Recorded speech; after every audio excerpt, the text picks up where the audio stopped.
প্রিয় দর্শক, আসসালামু আলাইকুম। সুনানে ইবনে মাজাহ তৃতীয় খণ্ড হাদিস নাম্বার 4548 বাংলা অনুবাদ। ওসমান বিন আবু আস রাদিয়াল্লাহু তাআলা আনহু তিনি বলেন, রাসূল সাল্লাল্লাহু আলাইহি ওয়াসাল্লাম আমাকে তায়েফের প্রশাসক নিযুক্ত করলেন তথা ও সালাতের মধ্যে আমার সামনে কিছু বাধা আসতে লাগলো। ফলে আমার মনে থাকতো না যে আমি কত রাকাত নামাজ পড়েছি। আমার এই অবস্থা লক্ষ্য করে আমি রাসূল সাল্লাল্লাহু আলাইহি ওয়াসাল্লামের সাক্ষাৎ করার জন্য রওনা হইলাম। তিনি আমাকে দেখে বললেন, আবু আসের পুত্র নাকি? আমি বললাম, জি ইয়া রাসূলুল্লাহ। তিনি জিজ্ঞেস করলেন, তুমি কেন এসেছো? আমি বললাম, হে আল্লাহ রাসূল সাল্লাল্লাহু আলাইহি ওয়াসাল্লাম, সালাতের মধ্যে আমার সামনে কিছু বাধা আসে, ফলে আমি বলতে পারি না যে আমি কত রাকাত পড়েছি। তিনি বলেন, এটা শয়তান, আমার নিকট এসো।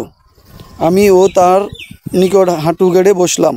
রাবি বলেন, তিনি নিজ হাতে আমার বুকের মৃদু আঘাত করলেন এবং আমার মুখে লালা দিয়ে 3 বার বললেন, আল্লাহর শত্রু, ভেগে যাও। অতঃপর তিনি বলেন, যাও, নিজের কাজে যোগ দাও। ওসমান রাদিয়াল্লাহু তাআলা আনহু বলেন, আমার জীবনের শপথ, এরপর থেকে শয়তান আমার অন্তরে তার তালগোল ফাঁকাইতে আর পারেনি। হাদিসটি তাহকিক সহিহ ইমাম ইবনে মাজাহ এককভাবে কোট করেছেন। প্রিয় দর্শক, আসসালামু আলাইকুম। সুনানে ইবনে মাজাহ তৃতীয় খণ্ড পর্ব নম্বর 26 পোশাক পরিচ্ছদ হাদিস নাম্বার 3550 বাংলা অনুবাদ।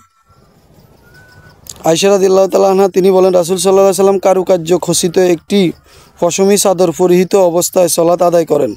অতঃপর বলেন, এই চাদর কারুকার্য আমাকে অমনোযোগী করেছে, এটা আবু জাহমের নিকট নিয়ে যাও এবং আমার জন্য তার কারুকার্যহীন আম্বেজানি চাদর নিয়ে এসো।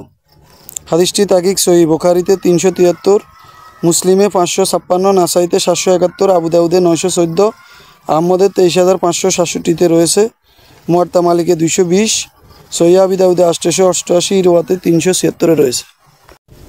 প্রিয় দর্শক, আসসালামু আলাইকুম। সুনানে ইবনে মাজাহ তৃতীয় খণ্ড হাদিস নাম্বার 3551 বাংলা অনুবাদ। আবু বুরাইদা বলেন, আমি আয়েশা রাদিয়াল্লাহু তাআলা আনহুর নিকট প্রবেশ করলে তিনি আমার সামনে ইয়েমেনের তৈরি মোটা কাপড়ের একটি লুঙ্গি এবং একটি কম্বল বা চাদর বের করলেন এবং আল্লাহ শপথ করে আমাকে বললেন, কাপড় দুটি পরিহিত অবস্থায় রাসূল সাল্লাল্লাহু আলাইহি ওয়াসাল্লাম ইন্তেকাল করেন। হাদিসটি সহিহ, বুখারীতে 3108, মুসলিমে 2080, তিরমিজিতে 1733, আবু দাউদে 4036, আহমদে 23517 এবং শামাইল কিতাবে 96-তে রয়েছে। প্রিয় দর্শক, আসসালামু আলাইকুম। সুনানে ইবনে মাজাহ তৃতীয় খণ্ড হাদিস নাম্বার 3553 বাংলা অনুবাদ। আনাস বিন মালিক রাদিয়াল্লাহু তাআলা আনহু তিনি বলেন, নবী সাল্লাল্লাহু আলাইহি সাল্লামের সাথে ছিলাম। তার পরনে ছিল মোটা পাটযুক্ত একটি নাজরানি চাদর। হাদিসটি তাহকিক সহিহ, বুখারীতে হাদিসটি 3149, আহমদে 12139, তাহকিক সহিহ। প্রিয় দর্শক, আসসালামু আলাইকুম। সুনানে ইবনে মাজাহ তৃতীয় খণ্ড হাদিস নাম্বার 3555 বাংলা অনুবাদ। সাহল বিন সাদ আস সাঈদী রাদিয়াল্লাহু তাআলা আনহু এক মহিলা একখানা চাদর সহ রাসূল সাল্লাল্লাহু আলাইহি ওয়াসাল্লামের নিকট এসে বলল, ইয়া রাসূলুল্লাহ, আপনার পরার জন্য আমি নিজ হাতে এটা বুনেছি। চাদরের প্রয়োজন অনুভব করে রাসূল সাল্লাল্লাহু আলাইহি ওয়াসাল্লাম তা গ্রহণ করলেন। অতঃপর সেটাকে লুঙ্গির মতো করে পরিধান করে আমাদের নিকট আসলেন। তখন অমুক পুত্র অমুক এসে বলল, ইয়া রাসূলুল্লাহ, চাদরটা কি চমৎকার, এটা আমাকে পরতে দিন। রাসূল সাল্লাল্লাহু আলাইহি ওয়াসাল্লাম বলেন, আচ্ছা। তিনি বাড়ির ভিতরে গিয়ে চাদরটা ভাঁজ করে তার নিকট ফাটিয়ে দিলেন। লোকজন তাকে বলল, আল্লাহর শপথ, কাজটা তুমি ভালো করনি। নবী সাল্লাল্লাহু আলাইহি ওয়াসাল্লামের প্রয়োজন অনুভব করাটা পড়েছিলেন, আর তুমি তার নিকট থেকে সেটা চেয়ে নিলে, অথচ তুমি জানো যে তিনি কোনো প্রার্থীকে বিমুখ করেন না। সে বলল, আল্লাহর শপথ, আমি এটা পরার জন্য তার কাছ থেকে চাইনি, বরং আমার কাফন বানানোর জন্য চেয়ে নিয়েছি। সাহল রাদিয়াল্লাহু তাআলা আনহু বলেন, লোকটা যেদিন মারা গেল সেদিন সেটি তার কাফন করা হইল।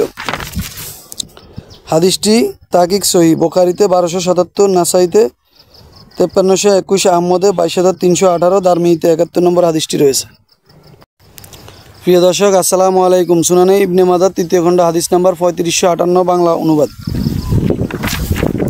ইবনে উমর রাদিয়াল্লাহু তাআলা আনহু রাসূল সাল্লাল্লাহু আলাইহি ওয়াসাল্লাম উমর রাদিয়াল্লাহু তাআলা আনহুর পরনে একটি সাদা জামা দেখতে পেয়ে বলেন, তোমরা এই কাপড় ধোয়া না নতুন? তিনি বললেন, না, বরং ধৌত করা। তিনি বললেন, নতুন কাপড় পরিধান করো এবং উত্তম জীবনযাপন করো এবং শহীদী মৃত্যুবরণ করো। হাদিসটি তাকিক সহি, তিরমিজিতে 3560, মিশকাতে 4374, রাগিব কিতাবে তৃতীয় খণ্ডে 100-তে রয়েছে। প্রিয় দর্শক, আসসালামু আলাইকুম। সুনানে ইবনে মাজাহ তৃতীয় খণ্ড হাদিস নাম্বার 3559, বাংলা অনুবাদ। আবু সাঈদ আল খুদরি রাদিয়াল্লাহু তাআলা আনহু নবী সাল্লাল্লাহু আলাইহি সাল্লাম কাপড় পরিধানের দুইটি পদ্ধতি নিষেধ করেছেন। অতএব সেই দুইটি পদ্ধতি হইল, এক কাঁধে খোলা রেখে এক কাঁধে চাদর গোটা ও শরীরে জড়ানো নেওয়া। 2, একই কাপড় পেট, উরু ও পায়ের গোছা ঢেকে নিতম্ব মাটিতে ঠেকিয়ে 2 হাঁটু উঁচু করে বসা এবং লজ্জাস্থানের কোনো অংশ না থাকা। এই 2 ধরনের কাপড় পরিধান করতে রাসূল সাল্লাল্লাহু আলাইহি সাল্লাম নিষেধ করেছেন। হাদিসটি তাকিক সহি। হাদিসটি আহমদে 5588, সহিহ আবি দাউদ কিতাবে 352 নম্বরে রয়েছে। প্রিয় দর্শক, আসসালামু আলাইকুম। সুনানে ইবনে মাজাহ তৃতীয় খণ্ড হাদিস নাম্বার 3545, বাংলা অনুবাদ। আয়েশা রাদিয়াল্লাহু তাআলা আনহা তিনি বলেন, জুরাইক গোত্রের লাবিদ বিন আসওয়াক নামক জন ইয়াহুদি নবী সাল্লাল্লাহু আলাইহি সাল্লামের উপর জাদু করে। শেষে নবী সাল্লাল্লাহু আলাইহি সাল্লামের মনে হয়তো যে কোনো কাজ করছে, অথচ তিনি তাও করেননি। আয়েশা রাদিয়াল্লাহু তাআলা আনহু বলেন, শেষে একদিন এক রাত্রে রাসূল সাল্লাল্লাহু আলাইহি সাল্লাম 3 বার ডাকার পরে বলেন, হে আয়েশা, তুমি কি অবগত আছো?